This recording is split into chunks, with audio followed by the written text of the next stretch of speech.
tumpah tanah hitam. Angin malam kembali berhembus dingin. Sejak kematian ibunya, Ratna sering duduk sendirian di dalam rumah tua yang kini semakin sepi. Dinding kayu berderit tiap kali angin masuk. Dari jendela, ia menatap ke arah rumah Laras yang besar dan terang. Lampu-lampu menyala hangat. Terdengar suara orang bercanda, dan terkadang musik gamelan diputar oleh Bagus. Ratna menggertakkan giginya. Semua kebahagiaan itu seharusnya milikku, bisiknya. Namun setelah ritual bersama Mbah Surti, ia merasa tak benar-benar damai. Setiap malam, ia selalu dihantui bayangan hitam di sudut kamarnya. Suatu malam, Ratna bermimpi ia berdiri di tengah kuburan tua. Dari tanah muncul bayi-bayi tanpa mata. Tubuh mereka berlumuran darah. Merangkak ke arahnya, salah satu bayi berbisik dengan suara berat, "Ibu, ayo ikut kami." Ratna terbangun dengan keringat dingin. Ia melihat lantai rumahnya dipenuhi jejak kaki kecil yang basah. Seolah ada sesuatu berjalan di dalam rumah ketika ia tidur.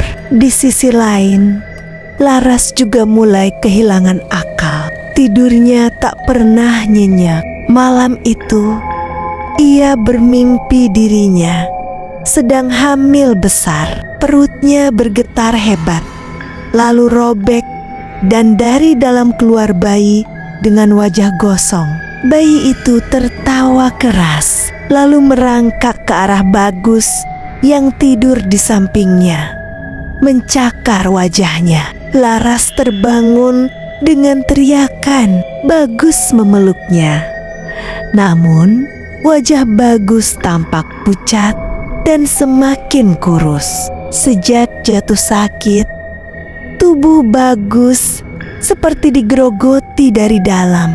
Dokter tak bisa menjelaskan penyakitnya. Warga desa mulai resah. Beberapa malam terakhir, suara bayi menangis terdengar dari arah rumah Laras. Kadang terdengar ketukan keras di pintu rumah. Padahal tak ada siapa-siapa di luar. Seorang tetangga bercerita, ia melihat sosok perempuan berambut panjang berdiri di atap rumah Laras tengah malam. Tapi ketika dipanggil, sosok itu lenyap di warung kopi. Bisik-bisik mulai muncul. Ini pasti ulah Ratna. Dendamnya udah kelewat batas. Aku pernah lihat Ratna masuk ke hutan malam-malam. Hutan itu jalan ke rumah Mbah Surti. Ratna jadi bahan gunjingan. Tatapan warga penuh curiga setiap kali ia lewat. Suatu sore, Laras datang ke rumah Ratna. Wajahnya pucat, matanya cekung. Ia menatap Ratna dengan marah bercampur takut. "Kamu, apa yang kamu lakukan padaku?" Ratna pura-pura tak mengerti. "Kamu ngomong apa, Laras?" Namun tiba-tiba Laras menjerit dari balik punggung Ratna. Ia melihat bayangan hitam tinggi menjulang dengan mata merah. Ratna menoleh, tapi tak ada siapa-siapa. Hanya bau anyir darah yang menusuk hidung. Malam itu, Ratna mendengar suara ibunya memanggil dari dapur. "Ratna, tolong, Ibu." Dengan hati berdebar, Ratna berjalan ke dapur. Tapi yang ia temukan hanyalah tubuh ibunya yang sudah mati, duduk membelakanginya. Ketika Ratna mendekat, tubuh itu menoleh. Mata ibunya kosong, mulutnya robek lebar, dan dari dalamnya keluar suara bayi menangis. Ratna jatuh terduduk, menutup telinganya. Ia sadar kutukan ini sudah lepas kendali. Ketakutan, Ratna kembali menemui Mbah Surti.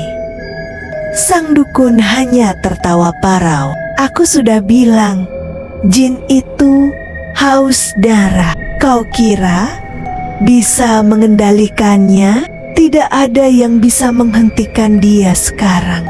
Ratna memohon, "Tolong Mbah, ambil saja nyawaku, asal Laras diselamatkan."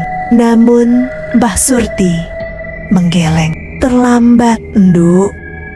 Kau dan dia sudah jadi tumbal." Malam Jumat Kliwon berikutnya, Laras kerasukan di depan warga. Dengan suara parau laki-laki, ia berteriak, "Dia, Ratna, sumber semuanya. Darahnya." Warga panik. Beberapa mulai mengusir Ratna. Ia lari, membawa tanah hitam yang dulu jadi sarana ritual. Ia berniat membakarnya di sawah. Namun, begitu api menyala, tanah itu menggelembung. Dari dalamnya muncul sosok bayi raksasa gosong.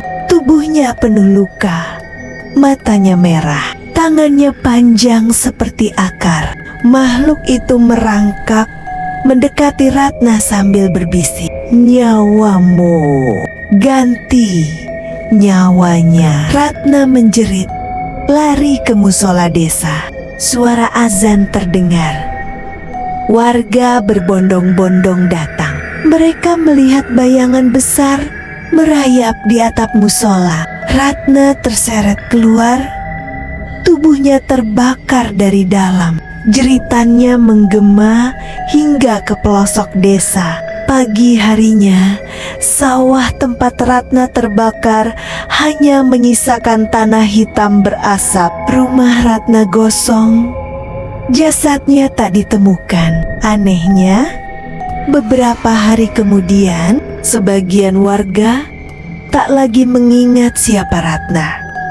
Namanya hilang, seolah tak pernah ada. Namun setiap malam Jumat Kliwon, dari sawah itu terdengar suara bayi menangis. Ada yang bilang, jika seseorang meneteskan darah di tanah itu, Ratna akan muncul kembali dalam wujud gosong, mencari pengganti untuk kutukannya.